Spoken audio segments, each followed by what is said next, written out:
Donald Trump modéré par Snapchat, mettre en avant le compte d'un candidat plus qu'un autre, est une intervention dans le processus électoral.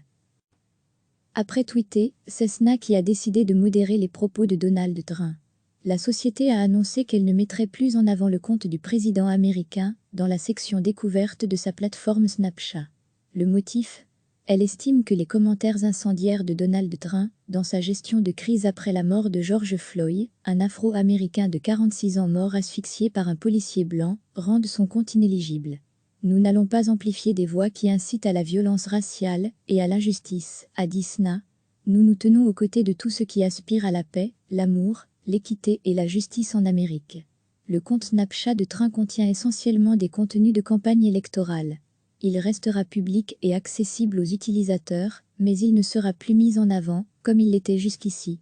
La réaction du directeur de la campagne du candidat Trump, Brad Parscale, ne s'est pas fait attendre. Il accuse l'entreprise de tenter de truquer l'élection présidentielle américaine de novembre prochain en mettant en avant le candidat démocrate Joe Biden. La semaine dernière déjà, Twitter avait censuré le message qu'avait posté Donald Trump. Quand le pillage commence, la fusillade commence. La plateforme avait aussi épinglé 2 de ses tweets avec la mention trompeur. Vérifiez les faits. Commençons d'abord par rappeler que les plateformes numériques, comme Facebook, Twitter ou encore YouTube, Google, sont des hébergeurs de contenu essentiellement publiés par des tiers, utilisateurs, annonceurs, ce sont donc des intermédiaires qui mettent à disposition un système permettant aux utilisateurs de publier eux-mêmes du contenu. Aux États-Unis, le statut et le rôle des plateformes numériques est régi par la loi Communication 206 AC, qui date de 1996. Cette loi offre à ces plateformes une immunité contre toute poursuite judiciaire en lien avec des contenus publiés par des tiers. Elle leur donne aussi la liberté d'intervenir, comme elles le veulent sur les plateformes. Ces plateformes ne sont pas responsables, sauf exception. Ces plateformes ne sont pas responsables, sauf exception. Nuance Étienne Houry, avocat spécialisé dans le droit numérique et les nouvelles technologies au barreau de Bruxelles.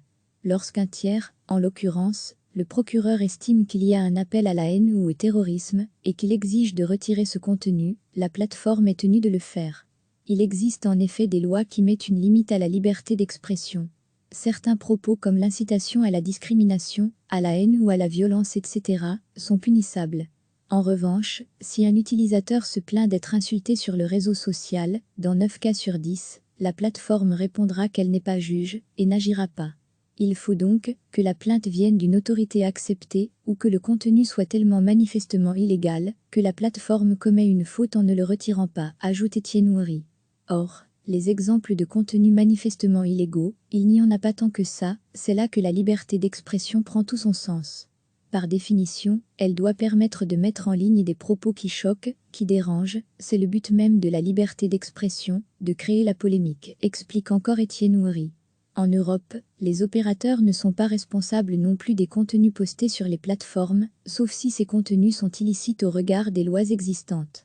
Dans ce cas-ci, les opérateurs sont tenus d'intervenir, et ils sont responsables s'ils n'agissent pas. Toute la question est de savoir ce qui est illicite, argumente Étienne Houry. C'est très compliqué de savoir ce qui est illicite ou pas. C'est le juge qui doit en décider. De fait, les tweets de Donald Trump sont-ils condamnables ? Dans le cadre américain de la liberté d'expression, je ne pense pas qu'un juge va considérer les propos de Donald Trump comme fautifs, estime Étienne Houry. Que ce soit stupide sur le plan politique, on peut avoir un avis, que ce soit fautif sur le plan du droit, c'est autre chose. Qu'en est-il des fake news ? Le président américain a-t-il le droit de véhiculer de fausses informations ? À ce jour, les fake news ne sont pas interdits. Bien que certains élus américains planchent sur des projets de loi pour que les plateformes les plus touchées par le deepfake s'unissent pour proposer des règles communes de modération contre le phénomène. Le problème de l'interdiction des fake news est de savoir qui est habilité à être le référentiel, commente encore Étienne Houry. Cela ne peut être la police, ni l'État, ni le procureur, à la limite, un juge peut être habilité, mais il n'a pas la science infuse. Et si on est dans un système comme en Hongrie, où c'est le gouvernement qui dit ce qui est vrai ou faux, on est dans une dictature. En France, une loi relative à la lutte contre la manipulation de l'information a été promulguée en 2018. Cette loi anti-fake news ne s'applique que dans un cadre électoral pendant les 3 mois précédant un scrutin national. Mais c'est à celui qui invoque la fausseté de l'information de la démontrer comme telle, explique Christophe Bigot, avocat au barreau de Paris. Les plateformes devraient rester neutres en modérant les comptes des candidats. Les plateformes n'influencent-elles pas la campagne électorale? L'enjeu qui se joue ici aux États-Unis est de savoir si les plateformes doivent avoir ce pouvoir de mettre en avant ou pas des comptes d'utilisateurs. Commente Christophe Bigot. Mettre en avant le compte d'un candidat plus qu'un autre, c'est réellement une intervention dans le processus électoral. Or, les plateformes devraient rester neutres. C'est dangereux de modérer comme elles le font. Elles ne devraient modérer que dans le cadre des lois existantes. Car le risque à terme est de limiter la liberté d'expression. Et on sait qu'aux États-Unis, le premier amendement de la Constitution protège la liberté d'expression. Mais la liberté absolue ne peut pas exister, c'est une question de curseur. En réaction aux modérations de tweeter, Donald Trump a signé la semaine dernière un décret visant à limiter la liberté des opérateurs des réseaux sociaux dans la manière dont ils modèrent leur contenu. Ce décret cherche à modifier l'application de la loi communication 206-AC. Il permettrait aux autorités de régulation de se prononcer sur les politiques de modération des contenus. Donald Trump a une réaction tout à fait contradictoire. Il demande plus de régulation en introduisant plus de liberté, réagit Étienne Houry.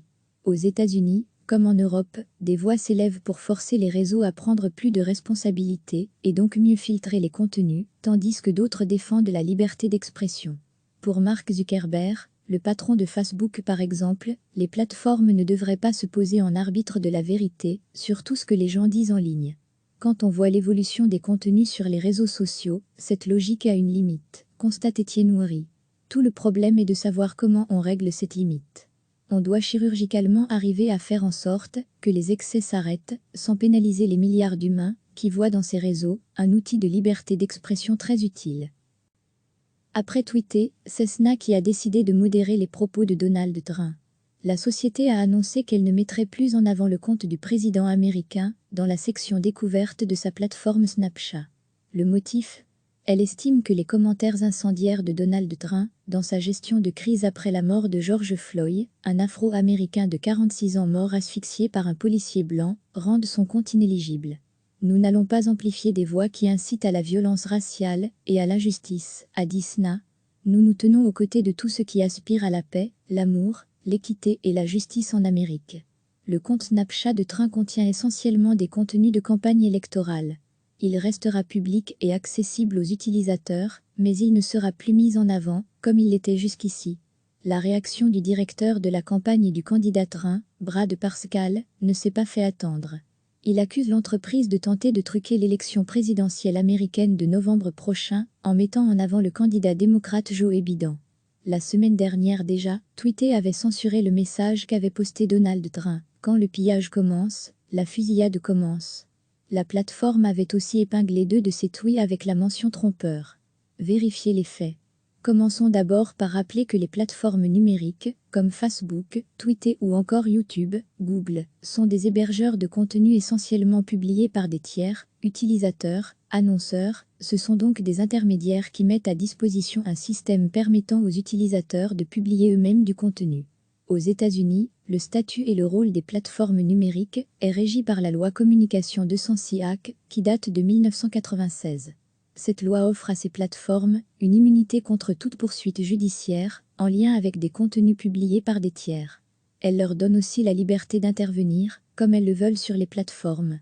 Ces plateformes ne sont pas responsables, sauf exception ces plateformes ne sont pas responsables, sauf exception, nuance Étienne Houry, avocat spécialisé dans le droit numérique et les nouvelles technologies au barreau de Bruxelles. Lorsqu'un tiers, en l'occurrence, le procureur estime qu'il y a un appel à la haine ou au terrorisme et qu'il exige de retirer ce contenu, la plateforme est tenue de le faire. Il existe en effet des lois qui mettent une limite à la liberté d'expression. Certains propos comme l'incitation à la discrimination, à la haine ou à la violence, etc., sont punissables. En revanche, si un utilisateur se plaint d'être insulté sur le réseau social, dans 9 cas sur 10, la plateforme répondra qu'elle n'est pas juge et n'agira pas. Il faut donc que la plainte vienne d'une autorité acceptée ou que le contenu soit tellement manifestement illégal que la plateforme commet une faute en ne le retirant pas, ajoute Étienne Houry. Or, les exemples de contenus manifestement illégaux, il n'y en a pas tant que ça, c'est là que la liberté d'expression prend tout son sens. Par définition, elle doit permettre de mettre en ligne des propos qui choquent, qui dérangent, c'est le but même de la liberté d'expression, de créer la polémique, explique encore Étienne Houry. En Europe, Les opérateurs ne sont pas responsables non plus des contenus postés sur les plateformes, sauf si ces contenus sont illicites au regard des lois existantes. Dans ce cas-ci, les opérateurs sont tenus d'intervenir, et ils sont responsables s'ils n'agissent pas. Toute la question est de savoir ce qui est illicite, argumente Étienne Houry. C'est très compliqué de savoir ce qui est illicite ou pas. C'est le juge qui doit en décider. De fait, les tweets de Donald Trump sont-ils condamnables ? Dans le cadre américain de la liberté d'expression, je ne pense pas qu'un juge va considérer les propos de Donald Trump comme fautifs, estime Étienne Houry. Que ce soit stupide sur le plan politique, on peut avoir un avis, que ce soit fautif sur le plan du droit, c'est autre chose. Qu'en est-il des fake news ? Le président américain a-t-il le droit de véhiculer de fausses informations ? À ce jour, les fake news ne sont pas interdits. Bien que certains élus américains planchent sur des projets de loi pour que les plateformes les plus touchées par le deepfake s'unissent pour proposer des règles communes de modération contre le phénomène. Le problème de l'interdiction des fake news est de savoir qui est habilité à être le référentiel, commente encore Étienne Houry. Cela ne peut être la police, ni l'État, ni le procureur. À la limite, un juge peut être habilité, mais il n'a pas la science infuse. Et si on est dans un système comme en Hongrie, où c'est le gouvernement qui dit ce qui est vrai ou faux, on est dans une dictature. En France, une loi relative à la lutte contre la manipulation de l'information a été promulguée en 2018. Cette loi anti-fake news ne s'applique que dans un cadre électoral pendant les 3 mois précédant un scrutin national. Mais c'est à celui qui invoque la fausseté de l'information de la démontrer comme telle, explique Christophe Bigot, avocat au barreau de Paris. Les plateformes devraient rester neutres en modérant les comptes des candidats. Les plateformes n'influencent-elles pas la campagne électorale ? L'enjeu qui se joue ici aux États-Unis est de savoir si les plateformes doivent avoir ce pouvoir de mettre en avant ou pas des comptes d'utilisateurs, commente Christophe Bigot. Mettre en avant le compte d'un candidat plus qu'un autre, c'est réellement une intervention dans le processus électoral. Or les plateformes devraient rester neutres. C'est dangereux de modérer comme elles le font. Elles ne devraient modérer que dans le cadre des lois existantes. Car le risque à terme est de limiter la liberté d'expression. Et on sait qu'aux États-Unis, le premier amendement de la Constitution protège la liberté d'expression. Mais la liberté absolue ne peut pas exister, c'est une question de curseur. En réaction aux modérations de tweeter, Donald Trump a signé la semaine dernière un décret visant à limiter la liberté des opérateurs des réseaux sociaux dans la manière dont ils modèrent leur contenu. Ce décret cherche à modifier l'application de la loi Communication 206-AC. Il permettrait aux autorités de régulation de se prononcer sur les politiques de modération des contenus. Donald Trump a une réaction tout à fait contradictoire. Il demande plus de régulation en introduisant plus de liberté, réagit Étienne Houry. Aux États-Unis, comme en Europe, des voix s'élèvent pour forcer les réseaux à prendre plus de responsabilités et donc mieux filtrer les contenus, tandis que d'autres défendent la liberté d'expression. Pour Mark Zuckerberg, le patron de Facebook par exemple, les plateformes ne devraient pas se poser en arbitre de la vérité sur tout ce que les gens disent en ligne. Quand on voit l'évolution des contenus sur les réseaux sociaux, cette logique a une limite, constate Étienne Houry. Tout le problème est de savoir comment on règle cette limite. On doit chirurgicalement arriver à faire en sorte que les excès s'arrêtent, sans pénaliser les milliards d'humains qui voient dans ces réseaux un outil de liberté d'expression très utile. Cliquez sur s'abonner pour recevoir les dernières nouvelles.